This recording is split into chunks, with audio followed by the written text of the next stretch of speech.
Saya tidak mau bahas mengenai kejadian kemarin. Ini kita bicaranya mengenai pencucian uang saja.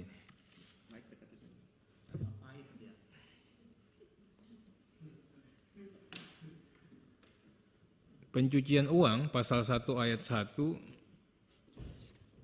didefinisikan sebagai segala perbuatan yang termasuk atau yang memenuhi unsur tindak pidana berdasarkan undang-undang ini.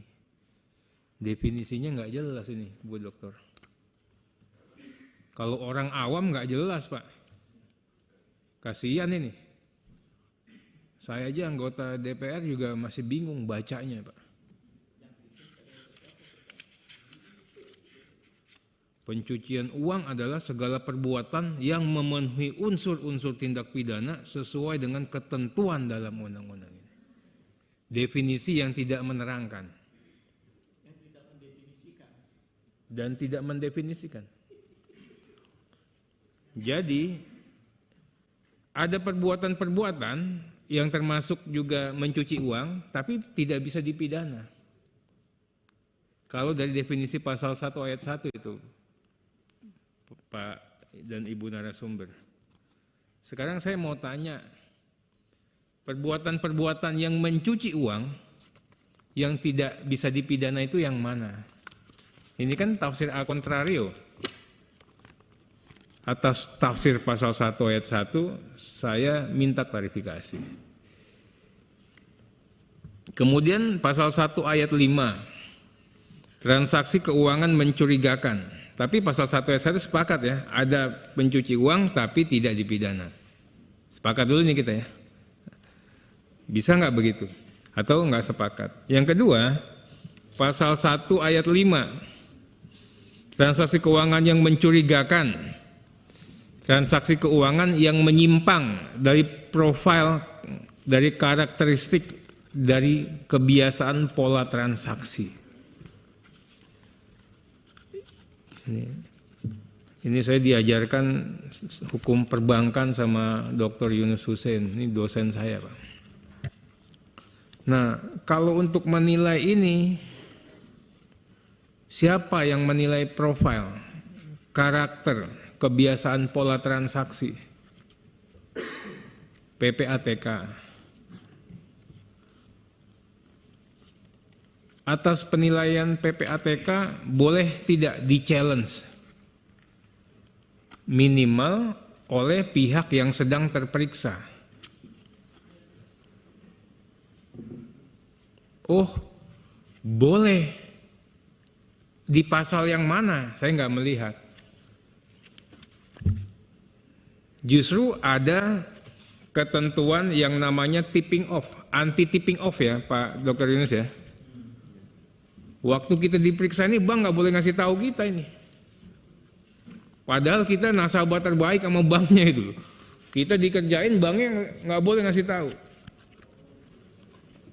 Nah, ini yang kita katakan kalau diberikan kewenangan yang seperti itu amat sangat membahayakan. Kita tidak bisa membersihkan diri. Tidak bisa melakukan upaya klarifikasi. Kenapa saya katakan begitu?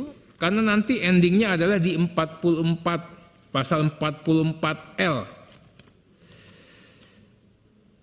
Perdebatan itu berakhir pada saat menyerahkan hasil itu kepada penyidik. Ini yang seringkali kejadian dalam praktek. Negara ini menghilangkan kearifan lokal. Bagaimana musyawarah untuk mufakat, bagaimana nanti kok musyawarah bukan kita turunkan lagi atau kita naikkan lagi. Bagaimana kita ini tabayun. Tabayun itu diklarifikasi dulu. Klarifikasi, ini benar enggak transaksinya transaksi apa? Oh, kenapa nariknya sekian? Itu. Nah, ini kami juga mohon nanti diberikan penjelasan. Kemudian yang transaksi mencurigakan yang patut diduga untuk menghindari pelaporan yang wajib dilakukan oleh undang-undang.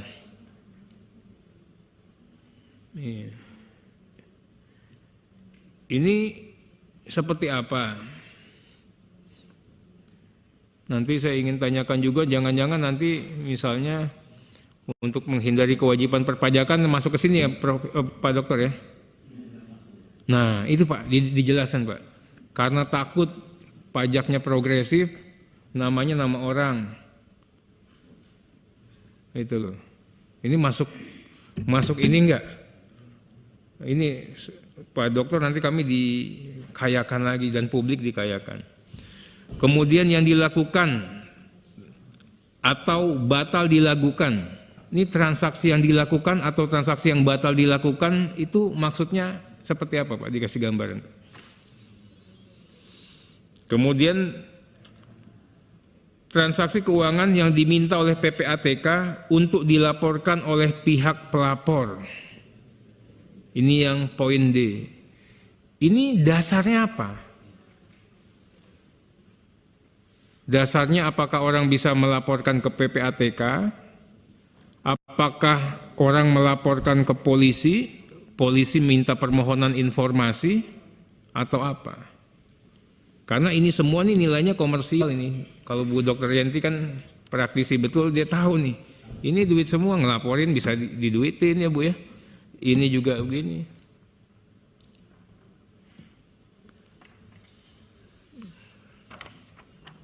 Yang pasal 2 Pak.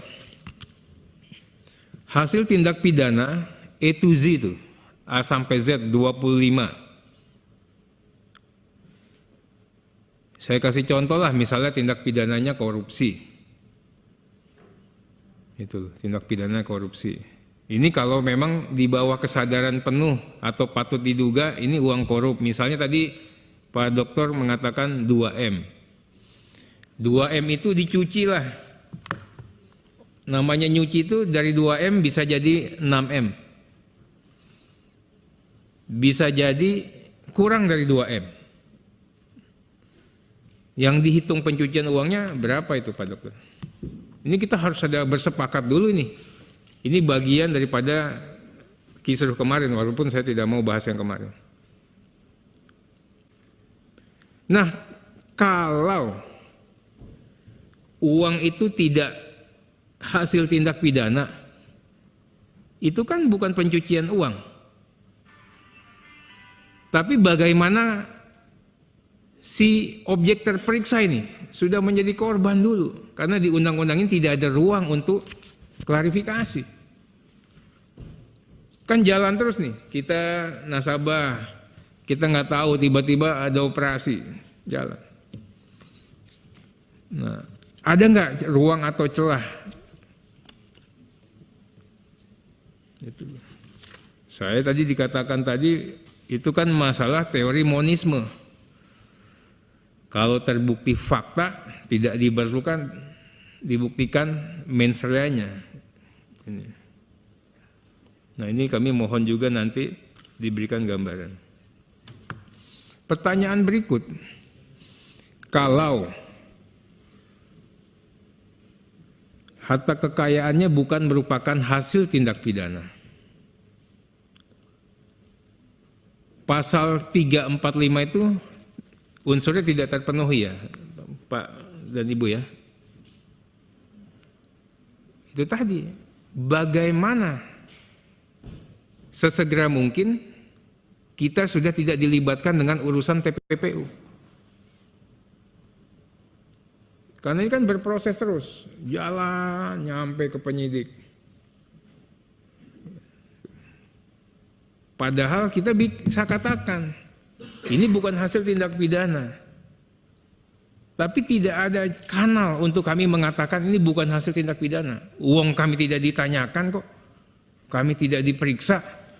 Yang urusannya kan antara PPATK dengan pelapor, dengan bank. Itu. Ini kami mohon Pak Dokter kan praktisi. Zamannya Pak Dokter ini tajam, tapi hening. Kan PPATK bukannya begitu Pak Dokter. Gitu loh. Kalau sekarang saya nggak tahu, saya nggak mau boleh ngomong lagi yang kayak gitu.